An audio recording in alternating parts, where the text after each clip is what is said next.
Morning everyone. Magandang araw sa inyong lahat. Pasensya na kung medyo may sipon, may ubo. Gusto ko lang sabihin sa inyo na kahapon, araw ng Miyerkules, December 7, meron na akong ubo at sipon ng Martes ng gabi. So, ang ginawa ko para maiwasan na lagnatin, uminom ako ng takipirina, siya ay paracetamol. Kahit alam ko na allergy ako sa paracetamol, sinubukan kong uminom kasi 3 years ago nang nakakaraan mula nung maoperahan ako at nadala ako sa ICU dahil daw sa paracetamol. So 24 hours ako sa ICU at sa awa ng Diyos na ilabas din ako ng ICU.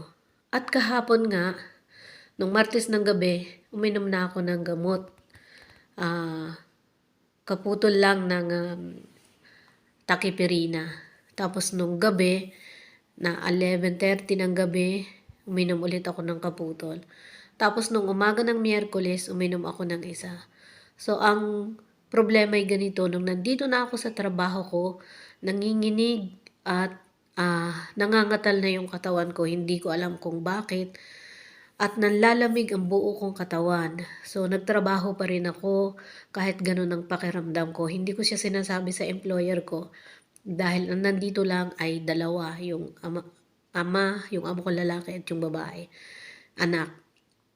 Pero nung mapakain ko sila ng tanghalian, hindi ko na kaya. Akala ko ay lalagnatin ako, pero hindi. Talagang nilalamig, nanginginig yung katawan ko. Nag-chat na ako sa employer kong babae at sabi ko, uuwi na ako. Dumaan ako ng pharmacy at sinabi sa akin na kung meron daw akong nainom na gamot dahil sinabi ko sa kanila yung aking pakiramdam. Sabi niya kung sipon at ubo lang yan, di ka dapat makakaramdam ng ganun. Bakit ganun ang pakiramdam? So naalala ko, sinabi ko sa kanila na uminom ako ng paracetamol. At alam ko na allergy ako doon dahil yun ang sinabi nila sa akin sa hospital. Ayun, sabi nung isang doktor doon sa pharmacy, yun ang kausa ng pangangatal at panlalamig ng katawan ko na kung hindi siya mawawala, kailangan kong pumunta ng ospital. So wala akong ginawa kundi humingi ako ng gamot na pwede sa aking ubo at sipon. Binigyan nila ako. At umuwi ako ng bahay. Uminom ako ng maligamgam na tubig. Siguro isang baso yon. Hindi ko pa masyado naubos. At kumain. Tapos uminom ako ng gamot na galing sa pharmacy. Nahiga ako, nagbalot, 3 koperta ang nasa katawan ko, nanginginig. Hindi ito alam ng asawa ko dahil wala pa siya. Dumating siya ay siguro 1 oras at kalahati na akong nasa bahay. Yun, yung paghiga ko na yun na nanginginig ang aking katawan. Pinawisan naman ako at yung pag-inom ko ng tubig na maligamgam na iniihi ko naman siya.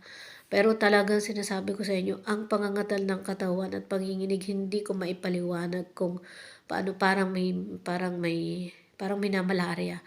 Ganun ang pakiramdam ko at parang binubusan ako ng tubig na malamig sa likod ko. Kaya naalala ko na yung pulmon ko ay mahina.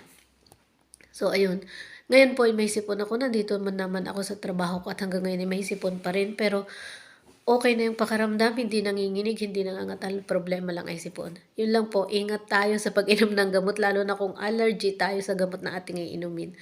Talagang hindi na ako iinom ng takipirina. Mali yung aking nagawa. Yan lang po, bye, God bless.